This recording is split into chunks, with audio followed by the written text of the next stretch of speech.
presque pas pu faire grand-chose, si ce n'est de couler du béton dessus. Et effectivement, je fais une comparaison avec la situation à Tchernobyl. On va en venir plus tard. Mais ça, en fait, vous voyez, c'est cette parade dont je parle, en béton et en acier, c'est ce qu'on appelle donc, c'est ce que les scientifiques appellent donc, comment je dis, la défense en profondeur. Et justement, la défense probabiliste, c'est quand on se dit que l'accident a une telle probabilité infime d'arriver.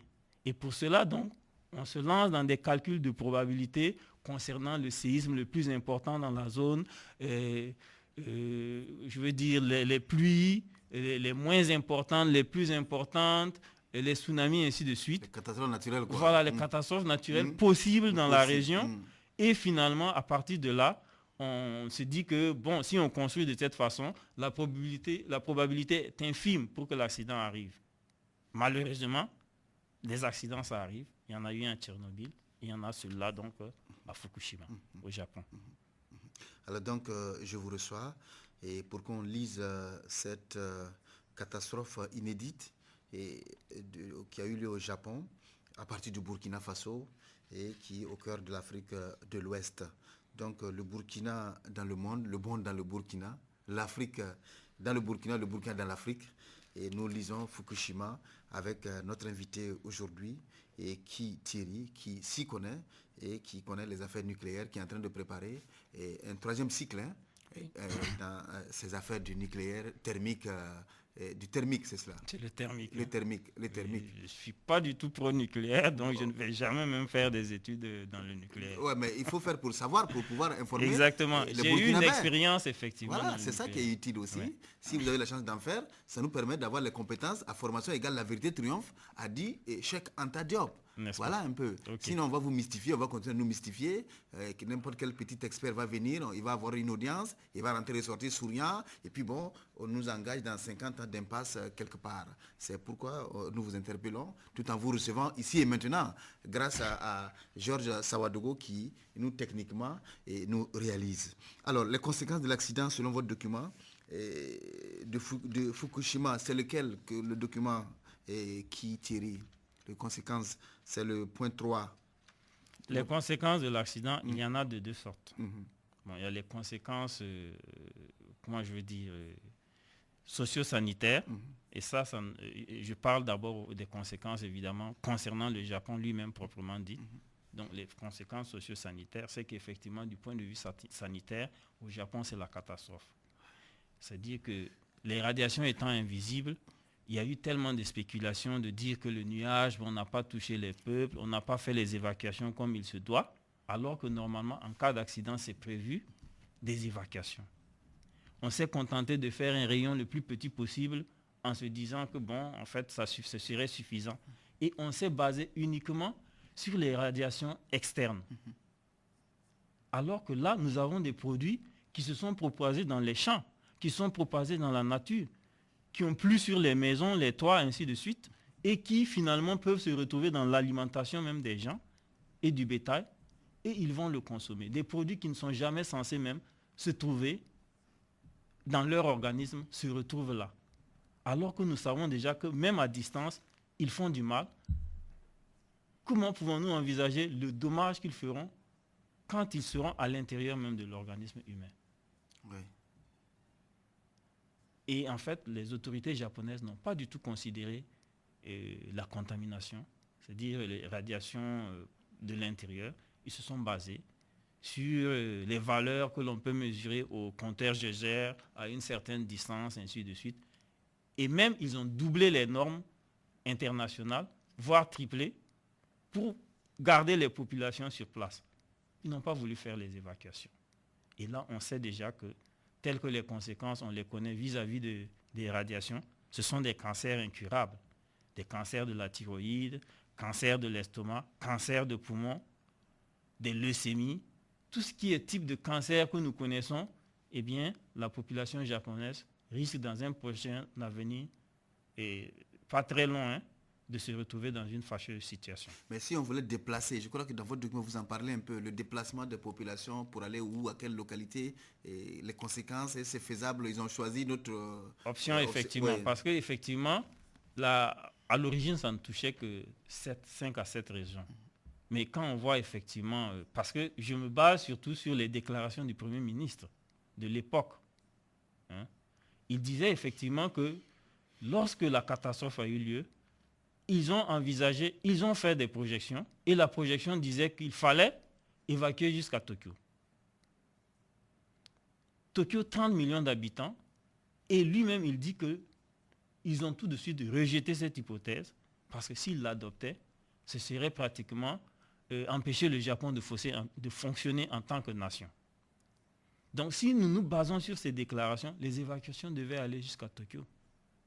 Mais on a préféré donc sacrifier les gens et faire une évacuation minimaliste pour poursuivre l'économie telle qu'elle est. Bon, en pensant que, on va voir, mais en réalité... Une main invisible ou une conscience invisible quelque part nous aiderait quoi. Voilà. Mais en réalité, je peux vous assurer, déjà avec les nouveaux rapports sanitaires au Japon, ils ont fait des tests sur les enfants au Japon et ils ont vu que le tiers de la population des enfants ont déjà un début de cancer de thyroïde. Imaginez-vous que ceux-là, on les a vus dans les 3 années à Tchernobyl. Là, c'est dans l'année seulement qu'on voit le tiers de la population ayant déjà des signes de cancer de thyroïde. Ça montre à quel point l'ampleur de la catastrophe est, sanitaire de la catastrophe est au Japon. Il y aura effectivement des catastrophes socio-économiques parce que qu'est-ce qui se passe? Le Japon risque d'être boudé pour la bonne et simple raison qu'ils n'ont pas fait aussi un contrôle de leur alimentation. Ils ont même fait la promotion, par exemple, des récoltes de Fukushima, la zone touchée. C'est pas vrai. Ils ont fait cela. Et ils ont même invité des journalistes pour les manger en public. Et les journalistes en ont mangé aussi, non? Ils ont mangé en public. Certains sont atteints de leucémie aujourd'hui. Des journalistes japonais uniquement? Des journalistes japonais. Et quand malgré tout, les Japonais se sont montrés réticents à cela, ils ont sous-entendu que, étant donné que les Japonais trouvent que les produits ne sont pas bons, eux, ils vont leur prouver que c'est bon en faisant don de cela à des nations du tiers-monde. Quoi? C'est même marqué dans le document. Mais moi, j'ai fait tout pour ne pas voir ça. Il faut nous parler de ça amplement parce que ça, le tiers-monde là, apparemment... Nous y sommes. Notre Burkina Faso... Y est effectivement. Ah ben, nous sommes une nation du tiers-monde. Même les parents de Georges Savadogo, mon technicien. Et bon, je ne sais pas si on va aborder l'aspect. Mais il faut qu'on l'aborde parce que c'est... Ce que je peux vous dire, c'est que moi, après avoir distribué ce document, effectivement, aux autorités, on m'a tout de suite contacté en disant, mais faites attention parce qu'il y a 10 jours de cela, c'est-à-dire autour du mois de novembre, le Burkina recevait des dons de riz japonais. Ah, bon, effectivement, l'inquiétude était là. Est-ce que ce riz est sain ou pas? C'était ça la question. Mais tout de suite, quand les autorités ont reçu, il y a eu un conseil des ministres, effectivement, où cet aspect est ressorti. Ce qui en est ressorti, c'est que la question a été posée, effectivement, à l'ambassadeur du Japon, et qu'il a répondu que le riz venait de Thaïlande et que ce n'était pas du riz donc du Japon.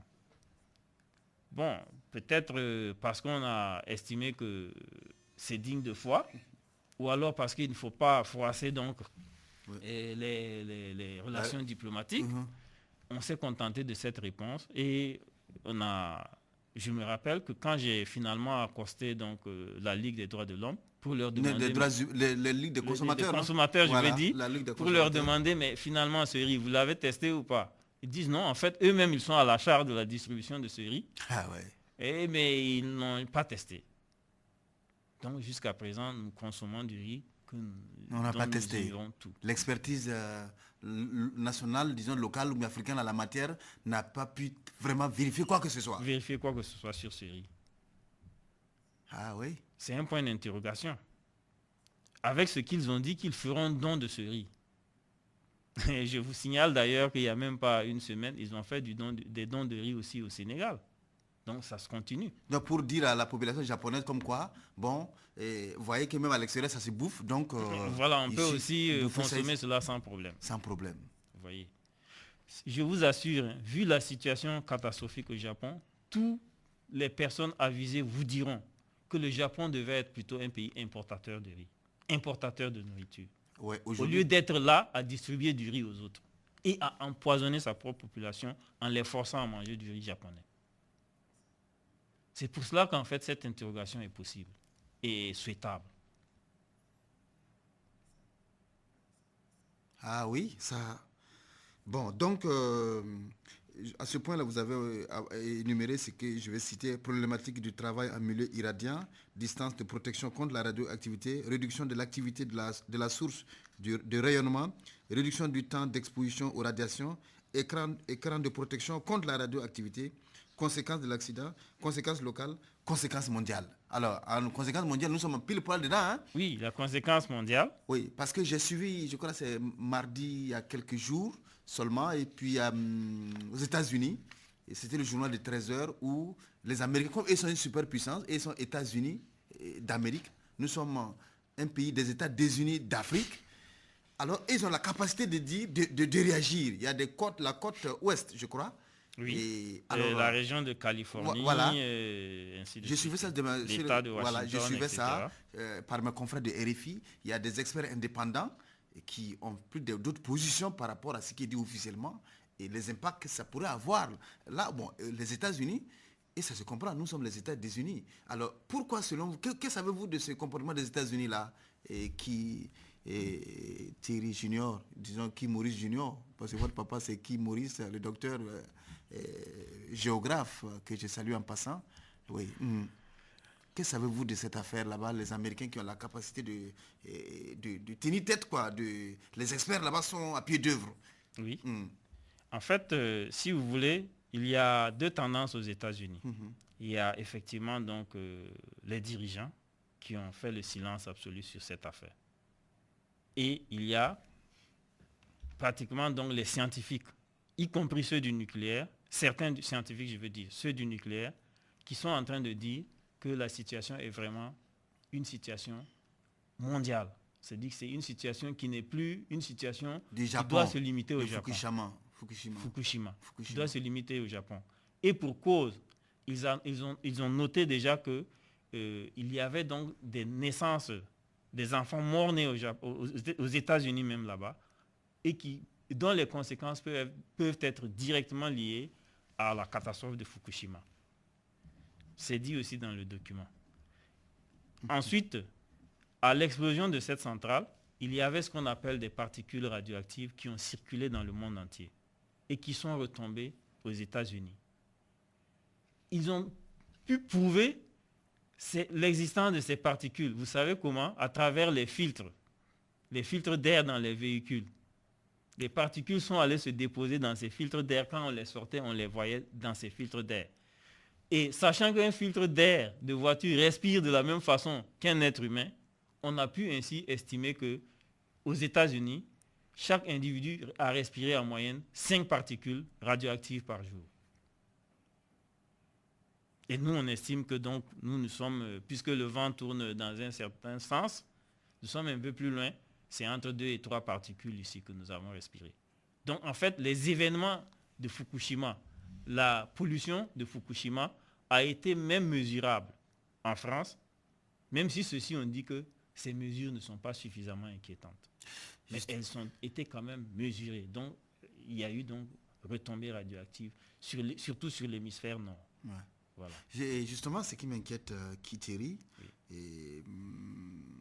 Quand vous parlez des filtres dans les véhicules, vous savez que la bourgeoisie négro-africaine qui a refusé d'industrialiser le continent africain, mais pour être une sorte de bourgeoisie parasitaire, pour utiliser un jargon d'une certaine époque révolutionnaire ici, importe les véhicules américains, les voitures américaines ici, pour montrer qu'eux aussi sont dans le top du monde, quoi. Vous voyez comment ils nous en importance ces véhicules pour se pavaner, là. Surtout les véhicules japonais. Ça aussi. Bon, parce que oui. Alors, vous imaginez les conséquences de cette affaire-là? Ah oui, il y a effectivement des conséquences, justement.